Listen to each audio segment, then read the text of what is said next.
Ruler School is brought to you by Odyssey Games, where you can go to get singles for all your Force of Will and other trading card games, as well as these amazing patrons. Thank you for your support. Enjoy the video.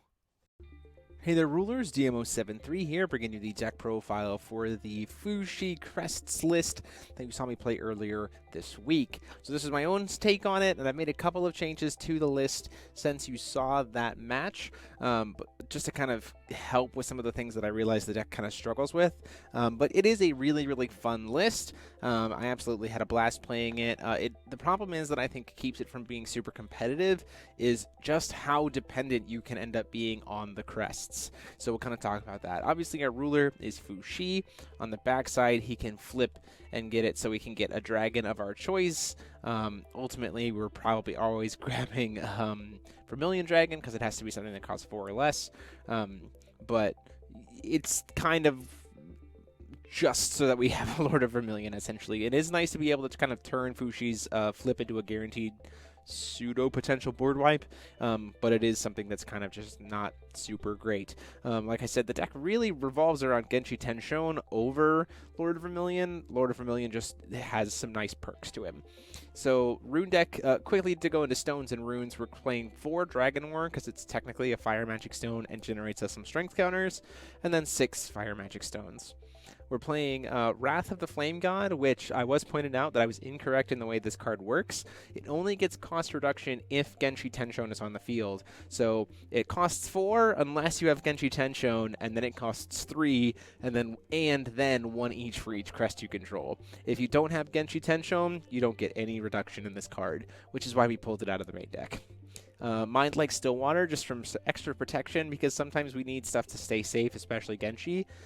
Flame Soldier formation and Flame Dragon summoning as a nice 1-2 to be able to get Flame Soldier on our opponent's turn to get Genshi, and then on our turn we can play Flame Dragon and get Vermilion right off the bat. So in one turn, suddenly we go from no crests to all the crests, and it sets up for some really interesting pieces. And then to top it all out, we're playing an Explosion just for some early game kind of defensive pieces.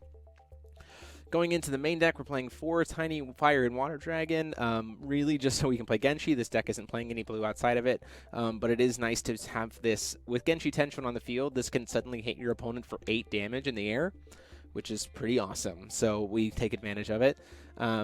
4 Shu, because it's a really nice ramp card that also turns any dead card into our hand to burn your Resonator for 6, or if Genshi's on board, burn it for 10, which is really awesome.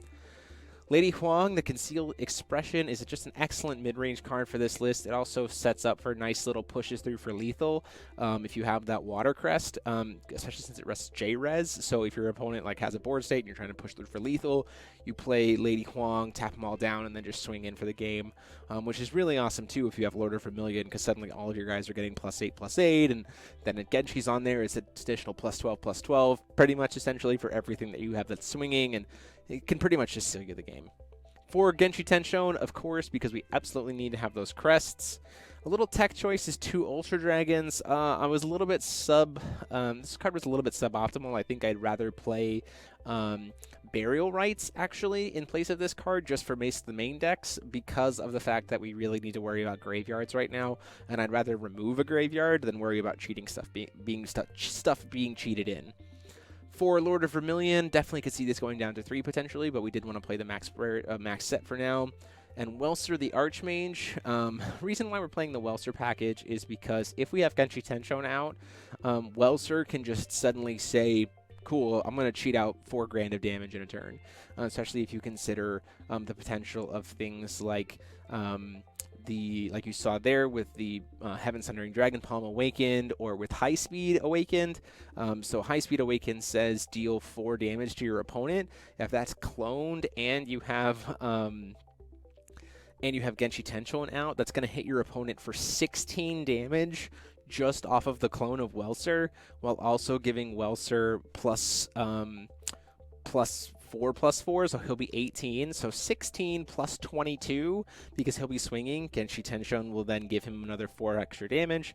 Suddenly you've done 38 damage with just Welser, and then at that point in time, your opponent's probably dead. So that's why we're playing it in that package, just for kind of the explosive damage that this deck can do. 4 Burnt Cooking, because I thought that having the minus effect was kind of important, as opposed to having just remove damage effects. Ultimately, could probably be shifted to the sideboard just because it is a only -4, which is unfortunate, but something to consider for a sideboard. 4 Heaven Sundering Dragon Palm, because it is an absolute blast of a card, and then if you have a Genshi out, it becomes suddenly burn your opponent for 8 for 1 at instant speed, which is awesome. Reunion of Master and Pupil, just to help us, because this deck doesn't have a lot of draw power, so it does help us get stuff that we want to see to kind of refill. And then Fictitious Fire, just for some, again, this is essentially a 2-drop burn your opponent for 10 if you have Genshi out, and it can also hit J-Res, which is awesome, and then if it happens to be the only card in your hand, you get an extra 2 damage out of it, so can have some really good stuff there. And then the replacement of the 2 Wrath of the Flame Gods is we're playing 2 Three Kingdoms Partition Plan, just because it only costs us 2, and because it helps us deal with wide boards without having to worry about Vermilion Dragon. So just a cheaper board wipe option that I felt like was necessary in the main deck. But that is the list. Let me know what you guys think in the comment sections down below. I absolutely had a blast playing this list, and a huge thanks to John for being willing to sit down and play for us, play against it for us. I hope you guys enjoyed it. Would love to see what you guys are trying to play around with Fushi. I've heard something around the lines of red-black with reanimate stuff for Genshi, which would be really cool.